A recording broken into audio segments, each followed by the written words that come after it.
What would you do if years after losing your daughter, you found her photo inside a billionaire's mansion while working there as a maid?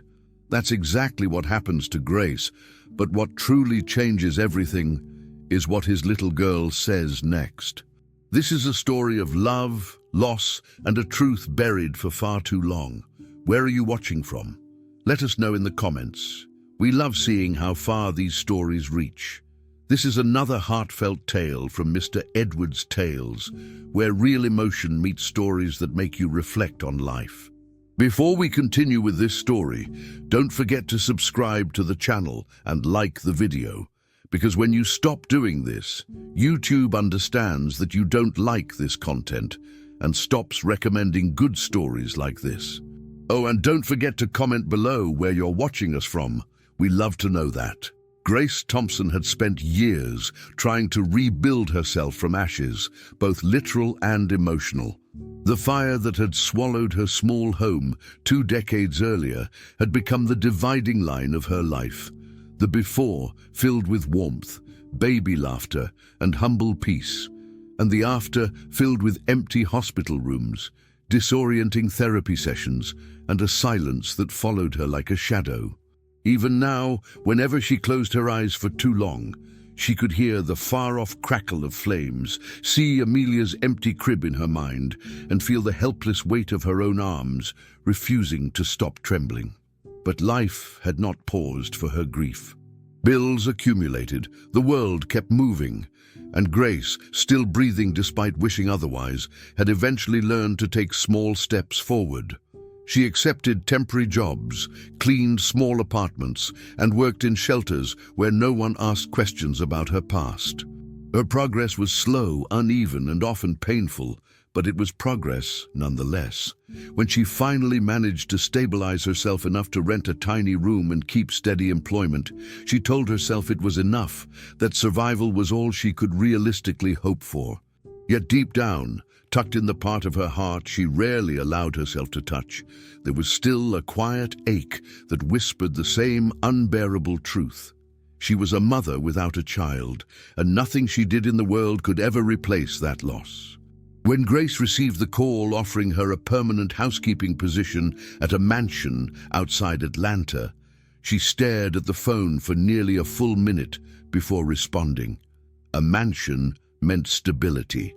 Stability meant safety. Safety meant she could push away the fear that she might lose everything again. She accepted the job with a polite voice, though her hands shook as she hung up. The next morning, she arrived early, her uniform perfectly pressed, her bag neatly packed with cleaning supplies she insisted on bringing, even though the household certainly had their own. The iron gates of the property opened slowly, revealing the kind of home she never imagined she'd step into. Elegant, expensive, the sort of place built by people who never had to count coins or worry about next month's rent. She was greeted by Mrs. Cole, the head housekeeper, whose sharp eyes and tightly pursed lips made it clear from the start that Grace would receive no special friendliness. "Mr. Anderson expects professionalism," she said briskly.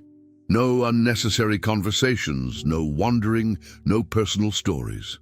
Grace nodded obediently, relieved even because small talk had never been her strength. As they walked through hallways and staircases that gleamed with polish, Grace mentally repeated the same mantra she used to steady herself: "You're here to work. Just work. Nothing else." Richard Anderson, the man who owned the mansion, was not present when Grace arrived. Mrs. Cole spoke of him in clipped, respectful-sounding fragments that revealed nothing about the man except that he was rarely home and preferred not to be disturbed. Grace listened politely, but she didn't care much who he was. Billionaire, widower, businessman, none of it mattered. She wasn't there to impress anyone. She simply needed the job. The real challenge wasn't the size of the house or the long list of chores. It was the subtle tension in the air, the kind that told her people here lived carefully, cautiously, maybe even fearfully in ways she couldn't yet name. Grace could sense it in Mrs. Cole's stiff posture, the way some staff members avoided conversation, and the way the household seemed to operate with invisible rules she hadn't been told yet. Still, compared to everything she had endured, silence and strictness were nothing. She followed instructions, scrubbed the marble counters, wiped down tables, and kept her thoughts tucked neatly behind a wall she had built over years. It wasn't until late morning that the unexpected happened, a quiet patter of footsteps behind her as she arranged throw pillows in the sitting room. Grace turned, expecting another staff member, but instead found herself looking at a small girl no taller than Grace's waist. The child had soft blonde hair that curled at the ends, bright blue eyes wide with curiosity, and a dress so vibrantly pink it looked almost unreal, like something pulled straight from a storybook. The color contrasted so sharply with the girl's pale skin that Grace felt an almost physical pause, as if her breath had lodged somewhere uncertain. The girl didn't speak at first. She simply stared at Grace with a kind of innocent intensity children often possessed. Grace forced a gentle smile, though she was unsure of the protocol. "Hello," she said softly. "I'm Grace. I'm just working, sweetheart." The girl tilted her head slightly and stepped closer. She reached out one tiny hand and touched the edge of Grace's cleaning cloth, rubbing the fabric between her fingers as if assessing it.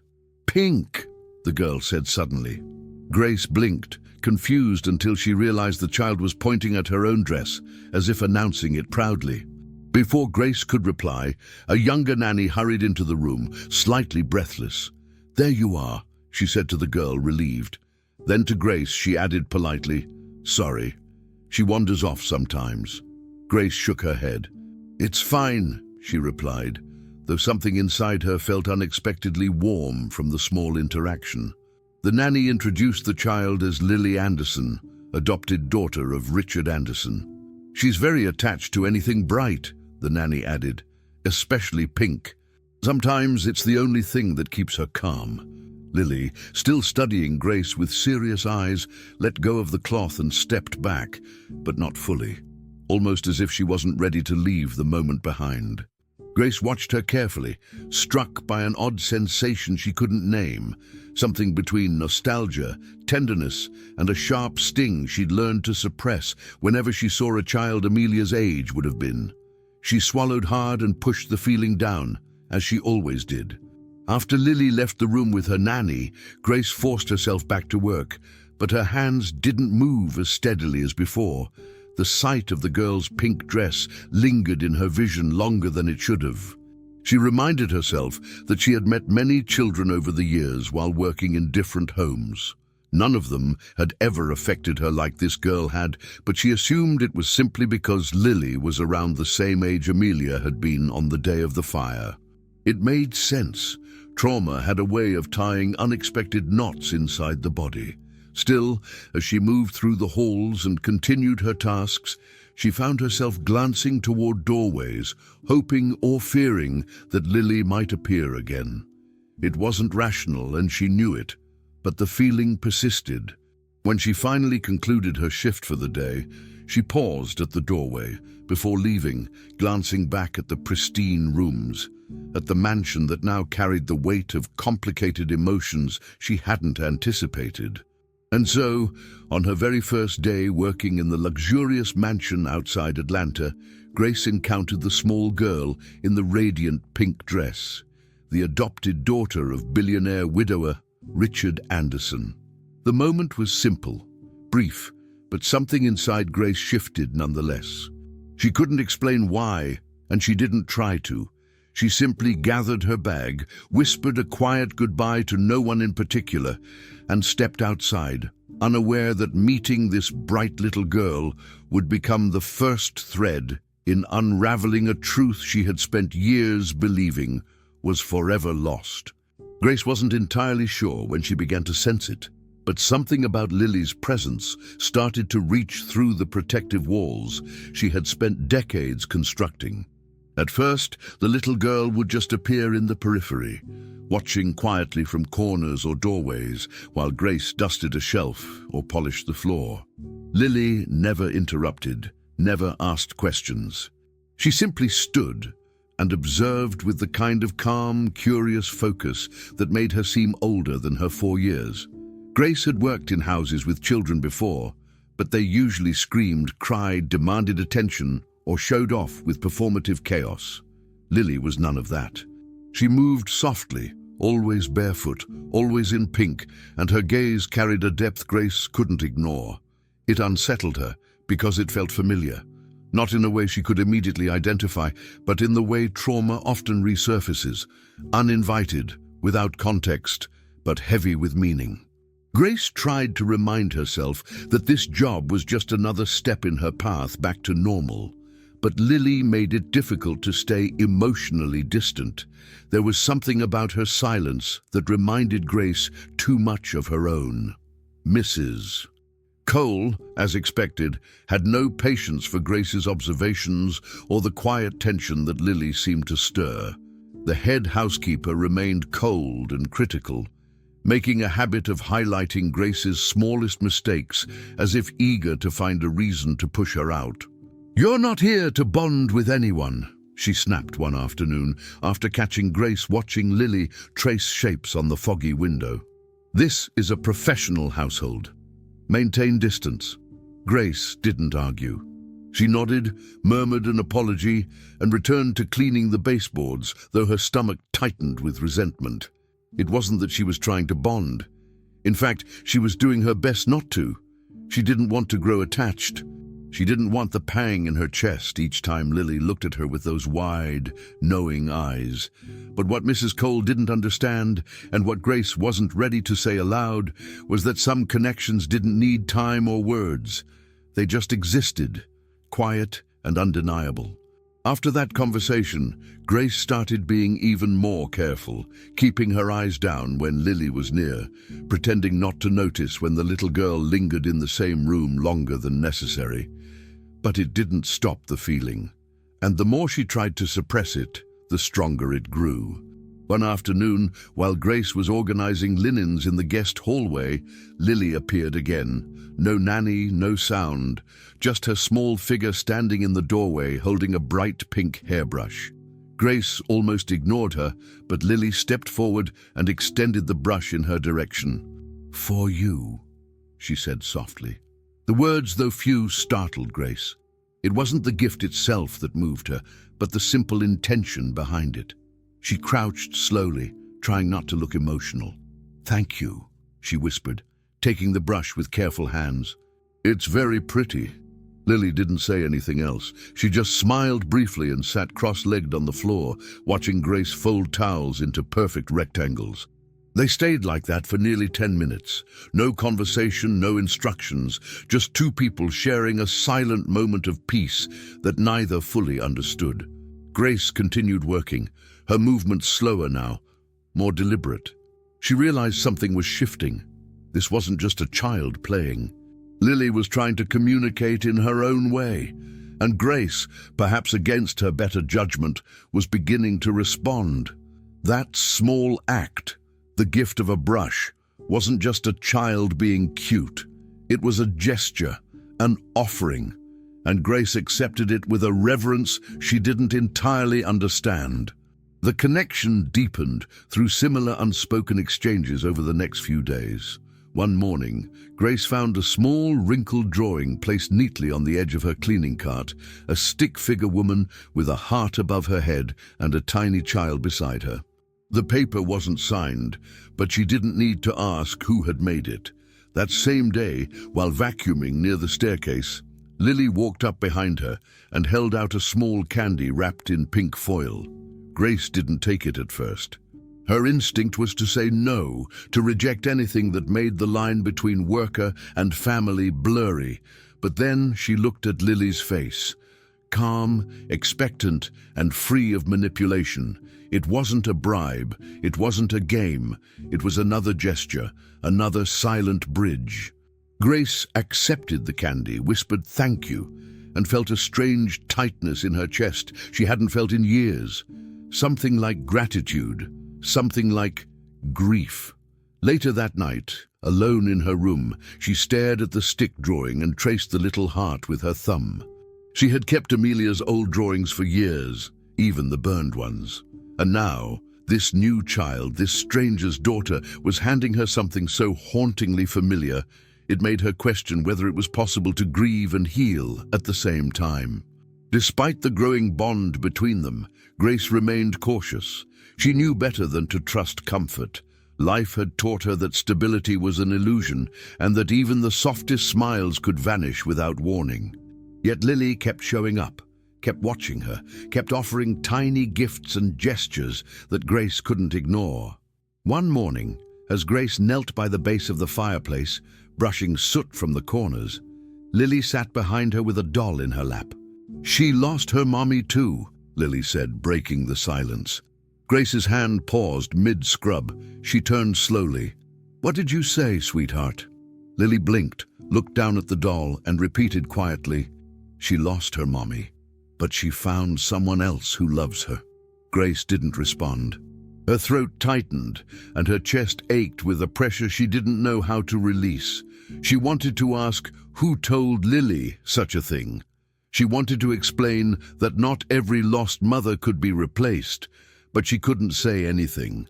Not right then. She just nodded once and returned to her work.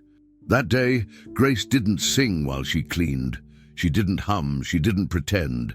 She just moved from task to task with a heavy heart, haunted by the quiet truth a 4-year-old had spoken without knowing its weight. The silence between them had changed. It was no longer absence, it was presence. A meaningful, purposeful quiet that said more than words ever could. Grace continued to avoid drawing attention to it, but even the other staff started noticing. "She seems calmer when you're around," one of the younger maids remarked casually. Mrs. Cole, however, grew more distant, her voice sharper, her corrections more frequent. Grace endured it all. She had no intention of making waves. She only wanted to keep her job and, perhaps selfishly, stay close to Lily a little longer. Because whether she admitted it aloud or not, she needed that connection as much as the girl did. And so, despite the warnings and the watchful eyes, Grace carried on with quiet dignity. She accepted Lily's presence, responded to her silent offerings, and learned to read the language of stillness that passed between them. She didn't know where it would lead or what it meant. She only knew it mattered. And in the stillness of that growing bond, something long dormant inside her had begun to stir again. Hope, fragile and unfamiliar. The girl in the pink dress was no longer just a stranger. She was becoming something else entirely. And so, as Grace struggled to stay discreet amidst Mrs. Cole's coldness and the ghosts of her own shattered past, the little girl, so mysterious and introspective, continued to show her a subtle connection, one gesture at a time. Their bond wasn't loud or dramatic, but it was growing, stitched together in silence, candy wrappers, hand-drawn hearts, and broken pieces of two quiet lives, slowly starting to echo each other. Grace had been cleaning for hours when she finally made her way to a back storage room that hadn't been touched in weeks, possibly months. It wasn't on the regular schedule, but Mrs. Cole had made a passing comment earlier about it needing attention. Grace didn't argue, she rarely did. She simply took her supplies and headed to the forgotten room tucked behind a second-floor hallway. The space was filled with random furniture, dusty shelves, boxes stacked without order, and old decorations that no one seemed to care about. As she pulled a stool toward the far side of the room to reach the upper shelves, she accidentally knocked over a small box wedged behind a broken lamp. It hit the floor with a dull thud, its lid cracking open. Out spilled a few envelopes, some outdated receipts, and one photo that slid across the floor, stopping at her feet. Grace picked it up, dusted it off slowly, and the moment her eyes focused on the image, her world tilted. Her breath hitched. Her hands went cold. It was a photograph of a little girl, around 4 years old, dark skin, bright, curious eyes, soft curls framing her face. But it wasn't just any child.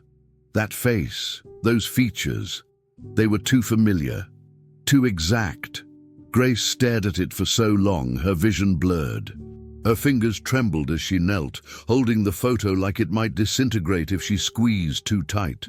She tried to breathe, but air wasn't coming. Her chest tightened with the sudden, aching weight of recognition. The girl in the photo looked exactly like Amelia would have looked at that age. Grace knew it wasn't logical. She had told herself that countless times over the years that even if Amelia had survived the fire, there was no way she'd end up in this mansion, of all places. And yet, staring at the picture, doubt clawed its way through every wall she had built. It wasn't just similarity, it was exact. The curve of the smile, the slight dimple on the left cheek, the shape of the eyes that always looked like they were holding a secret. Grace's fingers moved instinctively, tracing the outline of the little girl's face through the glass. Her body was still, but her mind flooded with 1,000 memories. Amelia giggling as she splashed in the bath, Amelia reaching for her with chubby arms, Amelia wrapped in her favorite pink blanket as the storm raged outside. 1,000 ghosts returned all at once. Grace didn't realize her eyes were full of tears until one fell and landed directly on the photo. She wiped it away quickly, afraid of ruining the image, afraid that if she blinked too long, the whole thing might disappear and prove she had imagined it. Just then, a small voice broke the silence. "Who is that?" Grace turned, abruptly startled. Lily stood in the doorway wearing a slightly wrinkled pink dress, her hands tucked behind her back, her head tilted curiously. Grace wiped her face with her sleeve and forced a smile. I'm not sure," she said, her voice uneven. "I just found it here." Lily stepped closer, her eyes locked on the photo in Grace's hands. She didn't blink, she didn't look away. After a few seconds, she pointed at the image with one delicate finger and said, "She came from the fire." The words hit Grace like a physical blow. Her breath caught, and she froze. "What did you say?" she asked, her voice almost a whisper. Lily repeated it, this time slower, clearer. "She came from the fire." Grace's mouth went dry. Her heart pounded so loudly she thought it might drown out everything else. "Where did you hear that?" she asked gently, almost pleading. Lily shrugged, her tone casual, almost playful. "She's my sister," she added, with a simple certainty that turned Grace's blood to ice. The words weren't spoken with confusion or imagination. They were said like a fact, like something Lily had known for a long time. Grace couldn't respond right away. Her brain struggled to process what she'd just heard. She crouched lower, bringing herself eye level with the girl. "Sweetheart," she said, gently touching Lily's arm, "who told you she's your sister?" Lily looked up, thoughtful, then gave a small shrug. "Mommy said it when I was little, but Daddy said not to talk about it." Grace blinked, stunned. That statement only deepened the pit in her stomach. She had expected confusion, perhaps a slip of a child's imagination, but what Lily said didn't feel like fantasy. It felt like memory. Her mind raced.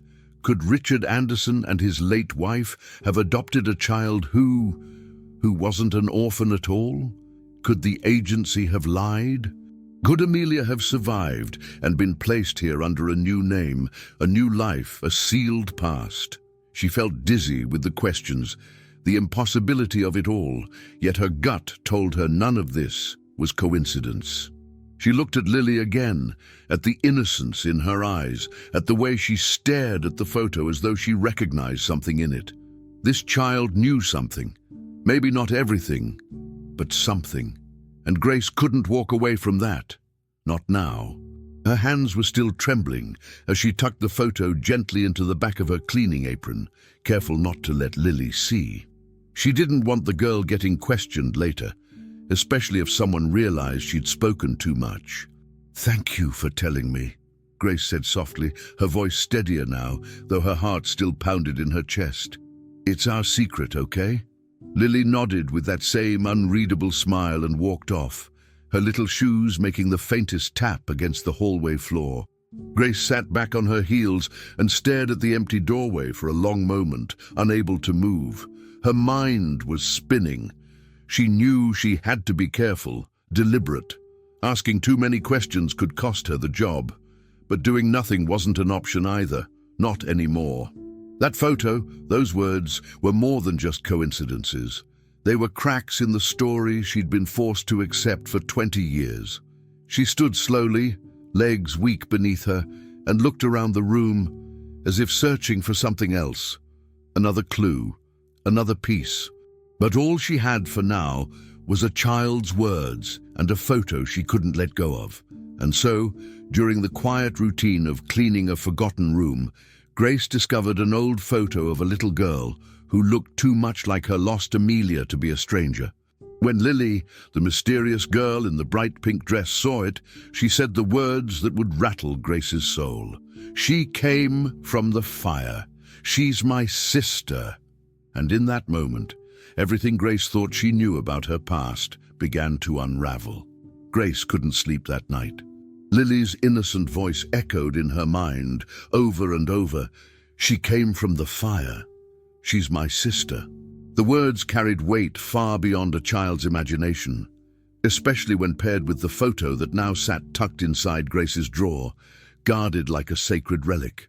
She had stared at it until her eyes stung, studying every curve of the girl's face, every familiar angle of her smile. It wasn't just hope this time, it was something deeper. She knew her mind, damaged as it might be from years of grief, wasn't inventing this. The resemblance was too precise. She thought about Lily's behavior, about her unprompted comments, and about how the child had never spoken so clearly until she had mentioned the fire. That wasn't the kind of memory a 4-year-old would just create. Grace had learned a long time ago that children, when they spoke plainly, often told truths adults couldn't bear to hear. Lying in the dark, she made a decision. She would not let this go. Whatever the cost, she would find out the truth. But she also knew the walls around this family were high and fortified. She had to be careful, quiet, invisible. But she had done that for most of her life anyway. This time, she'd do it for a reason. The next morning, Grace resumed her duties as usual, keeping her head down, acting like nothing had changed. But behind her calm eyes, she had already started planning. She waited for a window of opportunity, a time when the house was quiet and Mrs. Cole was distracted. That moment came just after lunch, when most of the staff were tending to a plumbing issue in the back of the property. Grace excused herself under the pretense of needing more supplies and made her way toward the office, Richard Anderson's private study. She'd only been in there once before to dust the outer shelves, never invited to touch the desk or open the drawers. But now she moved quickly, her hands steady despite the pounding of her heart. She started with the lower cabinets, scanning for anything that looked old or forgotten. Most drawers held typical paperwork, tax forms, company folders, invoices, but in the back of the lowest drawer, hidden beneath a pile of outdated insurance files, she found a folder marked Adoption Confidential. Her breath caught. She pulled it out with trembling fingers and opened it. Inside were a handful of documents, application forms, sealed approvals, a birth certificate, clearly falsified, judging by the blank spaces and mismatched dates, and a final acceptance letter. But it was the agency name, printed in bold on the top corner of the first page, that made her blood run cold. Bright Horizons. Grace blinked, unsure if she was hallucinating. That name wasn't new to her. It had surfaced once, many years ago, in a different context. One of the social workers at the shelter had mentioned it during a conversation about questionable adoption practices. Back then, Grace hadn't paid much attention. Her mind had been too fractured, too lost in pain. But now it all clicked. Bright Horizons had been shut down after multiple investigations into child trafficking, illegal placements, and missing records. There were even whispers that they'd falsified death certificates to facilitate illegal adoptions. Grace's hands tightened around the folder as realization struck her like a wave. This wasn't a coincidence. Her daughter hadn't been found and rescued. She had been taken, labeled as an orphan, sold, rebranded into someone else's life. Grace felt dizzy with anger and disbelief. She couldn't breathe for a second, the injustice choking her like smoke. A noise in the hallway snapped her out of the fog. Footsteps. She shoved the folder back into the drawer, returned everything exactly as she had found it, and slipped out of the office just as Mrs. Cole's voice echoed from down the corridor. Grace forced herself to walk calmly back to the laundry room, heart still hammering. Her thoughts raced. She couldn't confront anyone yet, not without proof. But now she had something to follow, a path she could walk. She spent the rest of the day distracted, fumbling through her tasks, replaying everything she'd read. That night, she returned to her tiny apartment and opened her old suitcase where she kept her most important belongings. Faded photos, a half-melted pacifier, Amelia's baby hospital bracelet. She placed the picture she found in the house next to Amelia's last photo. Side by side, they looked like twins. The only difference was time. Grace stared at them until tears spilled down her cheeks. The world had moved on. Laws had failed. People had lied. But she was still here, and she remembered. She always had. The next day, during her break, Grace sought out Teresa, the cook who had worked at the mansion longer than anyone else. She approached her gently, offering help in the kitchen first, building a bit of trust before daring to ask what was really on her mind. "Do you remember how Lily came to live here?" she asked softly. Teresa paused, her eyes narrowing with concern. "Why?" she asked. Grace hesitated. "Just curious. She's special, and I never see photos of her as a baby around the house." Teresa gave a long look before speaking. "I remember when Mrs. Anderson brought her home. It was sudden. No baby shower, no announcements. Just one day there was a child. The agency did everything fast." Grace's chest tightened. "Which agency?" she asked, trying to sound casual. Teresa frowned as she wiped her hands. "Bright Horizons, but they shut down a few years after. I heard strange things about them." Grace swallowed the urge to react too strongly. She nodded, thanked Teresa, and walked away. Her mind buzzed with confirmation. The pieces were falling into place, one after another. And so, driven by the discovery of the photo and haunted by the words Lily had spoken, Grace began to investigate quietly. Through hidden files, hushed conversations, and painful determination, she uncovered the name of the adoption agency that had placed the child into the Anderson home. Bright Horizons, a name she now knew had been deeply entangled in a dark history of illegal adoptions. Grace knew the risk, but the weight of what she had uncovered left her no choice. For 2 days, she replayed every step of her investigation, the words of the cook, the documents in Richard's drawer, and Lily's chilling statement. Everything pointed toward a truth too loud to ignore. So when she saw Richard Anderson stepping out of his car and walking toward the study alone, she didn't hesitate. She followed him, steadying her breath, clutching the folded photo tightly in her apron pocket. "Mr. Anderson," she called, her voice calm but resolute. He turned, surprised to see her there without being summoned. "Yes?" he asked, clearly uninterested. Grace stepped forward and took the photo out, offering it to him with both hands. "I need you to look at this," she said. He accepted the image, confused at first, then visibly tensing as his eyes scanned the child's face. "Where did you get this?" he asked, sharp now. "In the storage room. But that's not the point," Grace replied, her voice cracking. "That little girl, she looks exactly like my daughter. And the agency you adopted from Bright Horizons, they've been investigated for illegal adoptions. I need to know the truth. Is Lily really your daughter?" "You've overstepped," he said coldly. "You were hired to clean, not to dig through my past." Grace stood her ground, emotion rising in her throat. "You don't understand. I lost my daughter in a fire. She would have been Lily's age now, and I saw that photo. I looked through your files because I had to. That agency, Bright Horizons, they were shut down for criminal activities. This could be more than a mistake. Richard's eyes narrowed. "You think I'd adopt a child through illegal means?" he snapped. "I didn't say that," Grace answered, trying to remain calm.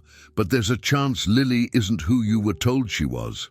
Please, I just want to find out the truth." Before Richard could respond, a sharp voice interrupted from behind. "What's going on here?" Mrs.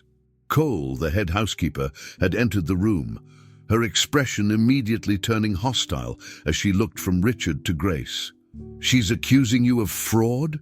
she gasped. "She went through your private things." Richard said nothing, but his silence was answer enough. Mrs. Cole didn't waste a second. "You're fired," she hissed. "Get out, now! How dare you violate this household's trust? I knew from the start you were trouble. Pack your things and be gone within the hour." Grace's chest felt like it had caved in. She turned to Richard, desperate. "Please, just look into it. You don't have to believe me, but at least verify, for her sake." But Richard turned away, the photo still in his hand. "This conversation is over." And with that, he walked past her, leaving Grace standing there, devastated and humiliated. Mrs. Cole gestured toward the door. "You know your way out."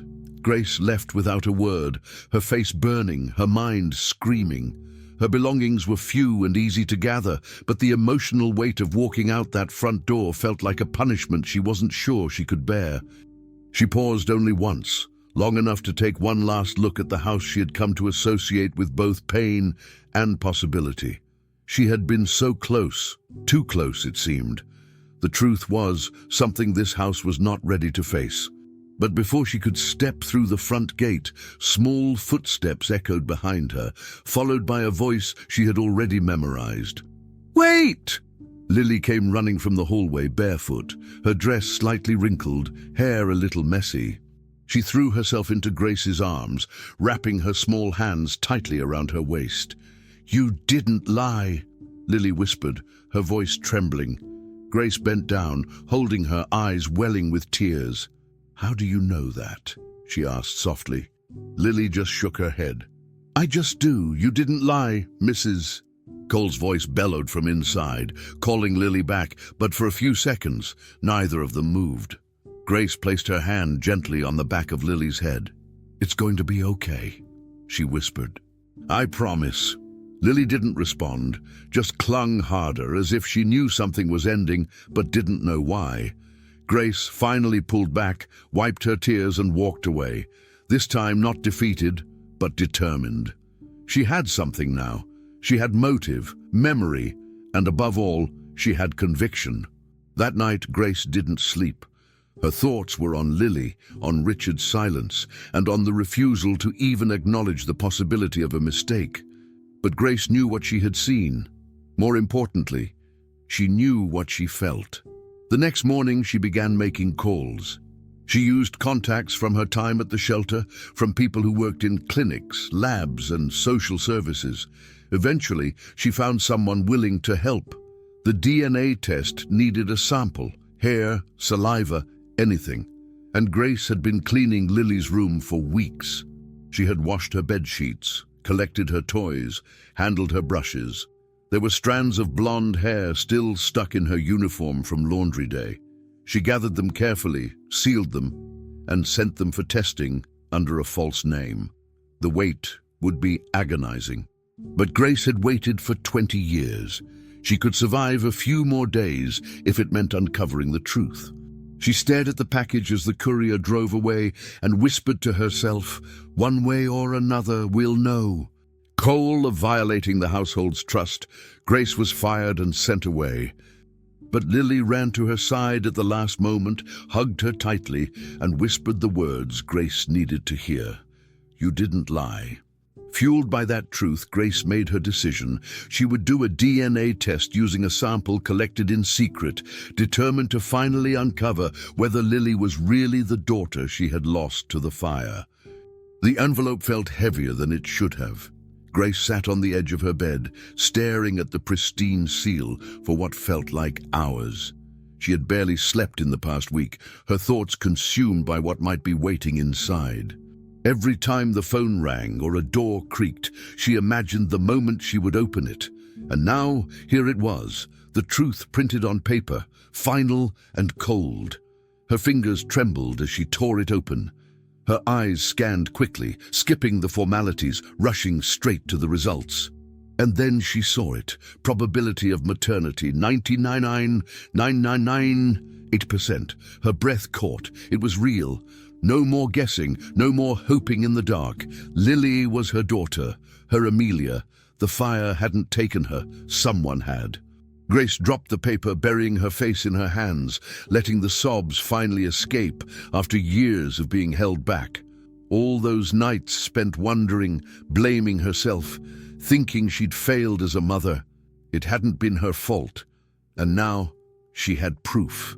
Tangible, irrefutable proof. She stood slowly, hands shaking, and gathered herself. There was no time to waste. This wasn't just her truth anymore. It was a truth that needed to be spoken aloud, loud enough to shake the walls that had kept her daughter from her. Grace didn't bother calling ahead. She went straight to the Anderson mansion, the manila envelope clutched tightly in her hand. She walked up the long driveway with purpose, not as a servant, not as a woman dismissed, but as a mother reclaiming her child. The butler who answered the door hesitated upon seeing her, clearly unsure whether to let her in, but Grace didn't wait for an invitation. "Get Richard," she said firmly. "Now!" Something in her voice must have cut through the hesitation, because the man vanished without argument. A few minutes later, Richard Anderson appeared in the front hall, flanked by Mrs. Cole and a man Grace didn't recognize. An older gentleman in a grey suit, likely the family attorney. "You have no right to be here," Mrs. Cole said immediately. Grace didn't even look at her. "I have something you need to see," she said, locking eyes with Richard. She held the envelope out toward him. "This is a DNA test. It proves Lily is my biological daughter. Her name was Amelia. She was taken from me after the fire." The room went still. Richard reached out and took the envelope, but didn't open it right away. He looked at Grace, then at the attorney, then back again. "You expect me to believe this?" he asked. Grace's voice didn't waver. "I don't expect anything. I'm not here to convince you. I'm here to show you facts. You want to doubt me? Fine. But read what's in your hand before you insult my sanity." She turned to the attorney. "That document is legally binding. You'll see the lab, the chain of custody, the signatures. I took every precaution." Richard finally opened the envelope and began to read. His face shifted slowly as he moved through the pages. Confusion, then disbelief, and finally something harder to define. Mrs. Cole leaned in to glance at the results. "This is impossible," she whispered. "She was adopted legally. There's no way." "There is," Grace interrupted. "The agency you used was Bright Horizons. They falsified records. They erased lives. Lily isn't the only child they stole, but she's mine. I never stopped looking for her." Richard shook his head slowly, the paper still in his hands. "Why would they do that? Why lie to us?" Grace stepped forward. "Because you had money. Because you didn't ask questions. Because someone at Bright Horizons thought you'd make a better parent than a grieving single mother in a burned-out apartment. I'm not blaming you, Richard. But you can't pretend this didn't happen. We'll need to verify this, of course." "You do whatever you need to," Grace snapped. "I've done my part. I brought the truth. It's time you do something with it." Mrs. Cole stepped in again, clearly rattled. "Even if this is true, you have no legal claim. She's been here for years. This is her home." Grace turned to her, fire in her eyes. "I'm not here to rip her from the walls. I'm here to let her know who she is, who I am. She deserves that. She's not a possession. She's a child who deserves the truth about her own life." Richard looked down, silent again, then gestured to the butler. "Bring Lily here." For a long minute, no one spoke. Grace's heart raced as she listened for footsteps, every second stretching unbearably. And then she appeared, small, bright-eyed, dressed in a new version of her favorite pink dress. She paused when she saw Grace, unsure of why everyone looked so tense. "Hi," she said softly. Grace knelt down, tears already threatening. "Hi, sweetheart." Richard looked at the girl. "Lily, this woman says she's your real mom." Lily blinked slowly, then turned to Grace, tilting her head with thoughtful curiosity. And then, as if the moment had been waiting inside her all along, Lily stepped forward and placed her tiny hand on Grace's cheek. "She's my mommy from the fire," she said without fear or hesitation. "She's my real mommy." The room stood frozen. Grace held her breath, afraid that any movement might break the spell. Lily stepped closer, wrapping her arms around Grace's neck. Grace buried her face in her daughter's hair, letting out the breath she'd held for years. Tears streamed down her face, not of sorrow, but of recognition. Richard looked stunned. Mrs. Cole, speechless. The lawyer slowly set the papers down on the table, as if he, too, understood that some truths required no further proof. In that instant, nothing else mattered. Not laws, not documents, not past mistakes. A child had spoken, and her words were more powerful than anything else in that room. Grace closed her eyes, whispering, "I'm here now. I've got you." And for the first time in years, she meant it fully, because the results were in. The test had spoken. And Lily, with her innocent, unwavering voice, had confirmed the one thing Grace had clung to all along. "She is my mommy from the fire." Sophie stepped out, suitcase in hand, her expression guarded but curious. She hadn't visited in years. After college, she moved away, determined to build a life far from the suffocating quiet of the estate. Yet when Richard called with only a cryptic, "It's time you came home," she booked a flight the next day. Now, as she crossed the threshold into the house she had grown up in, her memories flooded in. The long halls, the endless portraits, the way it always smelled faintly of lemon and old books. Mrs. Cole met her near the foyer with a stiff nod, but Sophie brushed past, looking for her father. Instead, she saw someone else. A woman. Not staff, not a stranger either. Something about her tugged at Sophie's chest. The woman stood near the fireplace, holding something close to her heart. Sophie stopped in her tracks. Grace turned slowly, meeting her gaze, their eyes locked. For a moment neither said a word, but a strange, unspoken recognition passed between them. Not logic, not memory, something deeper, older. Sophie furrowed her brows. "Who are you?" she asked, barely above a whisper. Grace stepped forward, lips trembling. "My name is Grace," she said gently, almost cautiously, like her voice might shatter the moment. Sophie nodded slowly, trying to place the name. "You worked here?" she asked, though the question didn't feel right. Grace took another step and extended her hand, not toward Sophie's hand, but holding a small, slightly faded photograph. This is you," Grace said, voice thick with restrained emotion. Sophie looked at the photo, confused at first. It was an infant girl, chubby cheeks, dark curls, and eyes unmistakably like her own. The baby wore a tiny gold necklace with a single heart-shaped charm. Sophie's own fingers reflexively reached for her neck, touching the very same necklace. "Where did you get this?" she asked sharply, her tone shifting from uncertainty to alarm. Grace couldn't stop the tears anymore. "I carried that photo every day since the fire," she whispered. "They told me you were gone, but I knew they were wrong." Sophie backed up slightly, the photo still in hand. "The fire? What fire?" she asked, heart racing. Grace swallowed hard. "You were my daughter. You are my daughter. Your name was Amelia. You were taken from me when you were just a baby." She wanted to deny it, to reject the idea outright, but her mind kept replaying the moment she saw Grace. That instant connection, the necklace, the photo, the haunting way the woman said, "My daughter."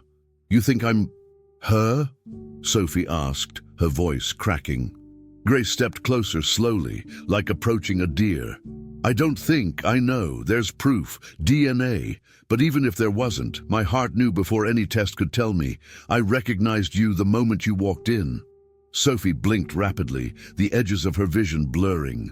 Her whole body felt unsteady. This is insane, she whispered. I have memories of growing up here. This is my family. Grace nodded. I know. And I'm not here to take anything from you. I just want you to know who you are, who I am.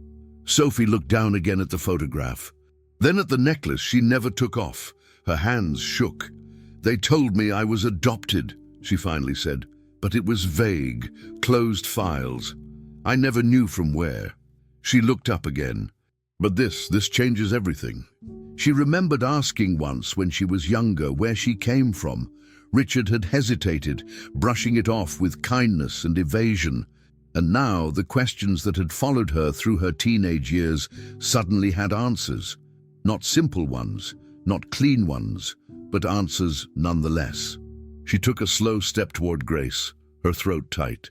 If this is true, she said, if you're really my mom, why did no one ever tell me? Grace's breath caught. Because the people who should have protected the truth didn't. Because the agency that handed you over erased me from your story, Sophie sniffed, wiping a tear away. And you never stopped looking? Grace shook her head, silent. Sophie gave a small, bitter laugh through her tears. All these years I thought something in me was missing. Like I'd lost something I couldn't name. She paused. Maybe it was you. That broke whatever was left of the wall between them. Grace reached out, slowly. Sophie stepped forward. And then, without another word, she collapsed into Grace's arms. The embrace wasn't graceful or cinematic. It was raw, trembling, and soaked in years of unanswered pain. Grace clung to Sophie as though she might disappear again, her tears soaking into her daughter's shoulder. Sophie's own sobs shook her body, her arms wrapping tightly around the woman she had never known she was missing. I'm sorry, Grace whispered, for not being there, for losing you, for every moment we should have had. Sophie shook her head, crying harder. It wasn't your fault, she said. They took me, but you still found me. They held each other like that for minutes that passed without measurement. Just two souls trying to make up for a lifetime in a single breath. In the doorway, Richard stood silently, his face unreadable. He didn't interrupt. Not now. Grace finally pulled back just enough to see her daughter's face, brushing a tear away with shaking fingers. You're so beautiful, she said softly. You always were. Sophie gave a broken smile. So are you. Grace let out a trembling laugh and hugged her again. Neither wanted to be the one to let go first. And so Sophie, now a grown woman returning home after years away, stood face to face with Grace and felt an inexplicable bond stir deep within her. When she saw a photo of herself as a baby, wearing the same necklace she still wore, understanding finally dawned. And in that moment of aching clarity, she embraced Grace with everything inside her, both of them sobbing together for all the years that had been stolen from them. Grace sat quietly on the large cushioned armchair, her arms wrapped securely around Lily, who had fallen asleep on her lap after a long, laughter-filled evening. The weight of the little girl's body pressed gently against her, but Grace didn't mind. It was a weight she had dreamed of holding again for years.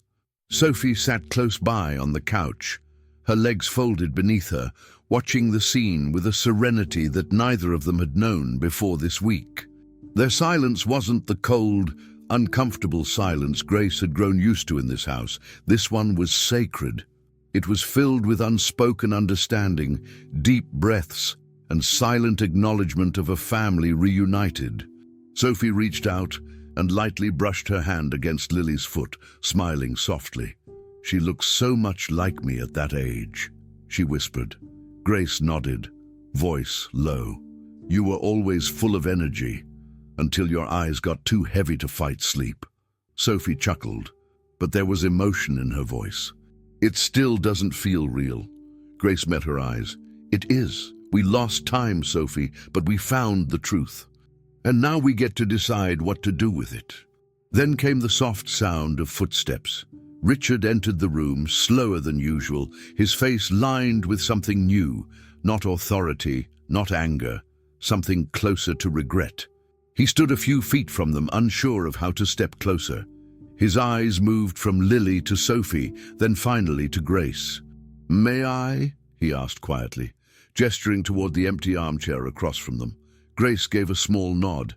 He sat down and rested his elbows on his knees, eyes never leaving Lily's sleeping figure.